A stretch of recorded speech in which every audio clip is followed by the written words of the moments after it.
Doctor Babasaheb आंबेडकरांचा आज 69वा महापरिनिर्वाण दिन आहे। 7 डिसेंबर 1956ला शिवाजी पार्क इथल्या समुद्रकिनारी असलेल्या जागेवर 12 लाख अनुयायांच्या उपस्थितीमध्ये डॉक्टर बाबासाहेब आंबेडकरांवर बौद्ध पद्धतीने अंतिम संस्कार करण्यात आले। आणि या संदर्भामध्ये जाऊयात माजी सहकारी ज्योत्स्ना गंगणे सध्या आपल्या सोबत आहे। ज्योत्स्ना, आता सध्या पुढे चैत्यभूमीवरती कोणकोणत्या कार्यक्रमांचं आयोजन करण्यात आलेलं आहे आणि आणखीन कोणकोणते नेते अभिवादन करण्यासाठी येऊ शकतात चैत्यभूमीवर? आतापर्यंत जर सिद्धेश बघायला गेलं तर राज्याचे माजी उपमुख्यमंत्री उद्धव ठाकरे आणि त्याचबरोबर आदित्य ठाकरे आणि सुप्रिया सुळे हे आत्ताच आले होते।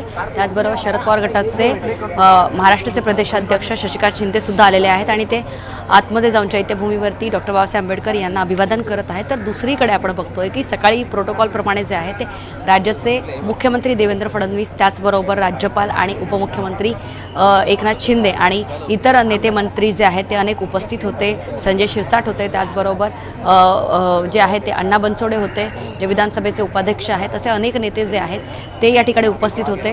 राज्यपालांनी भाषण केलं, उपमुख्यमंत्री एकनाथ शिंदेंनी भाषण केलं आणि त्याचबरोबर मुख्यमंत्री देवेंद्र फडणवीस यांचं सुद्धा भाषण झालं आणि लाखोचा जनसमुदाय जो आहे तो आजच्या दिवशी डॉक्टर बाबासाहेब आंबेडकर यांना अभिवादन करण्यासाठी जे आहे ते दरवर्षीप्रमाणे या ठिकाणी म्हणजे चैत्यभूमीला येत असतात। आता जर बघायचं गेलं तर प्रकाश आंबेडकर हे सुद्धा सकाळीच येऊन गेलेले होते, मात्र पुन्हा एकदा सुजात आंबेडकर आणि प्रकाश आंबेडकर येणार आहेत। त्याचबरोबर राष्ट्रवादी शरद पवार गटाचे नेते आणि माजी मंत्री डॉक्टर जितेंद्र आव्हाड थोड्याच वेळात पोहोचतील। त्याचबरोबर जे आहेत ते अजून काँग्रेसच्या नेत्या ज्या आहेत, वर्षा गायकवाड मुंबई अध्यक्ष आहेत, त्यासुद्धा पोहोचतील आणि अनेक मुंबईचे जे नेते आहेत ते या ठिकाणी जास्तीत जास्त पोहोचण्याची शक्यता आहे। या व्यतिरिक्त आपण बघतोय की भाजपच्या नेत्या ज्या आहेत चित्रा वाघ त्यासुद्धा सकाळी येऊन गेल्या होत्या आणि त्यानंतर भाजपचे नेते असो किंवा एकूणच महायुतीचे नेते असो यांनी सुद्धा जे आहेत सकाळच्या कार्यक्रमाला हजेरी लावली होती। मात्र उपमुख्यमंत्री एकनाथ शिंदे हे इंदू मिलला जे आहेत ते बाबासाहेबांचं स्मारक ज्या ठिकाणी बनतं त्या ठिकाणी कामकाज कुठपर्यंत पूर्ण झालं आहे आणि आता तिथे काय कामकाज चालू आहे हे पाहण्यासाठी स्वतः उपमुख्यमंत्री एकनाथ शिंदे जे आहेत त्यांनी इंदू मिल स्मारकाजवळ भेट दिलेली आहे।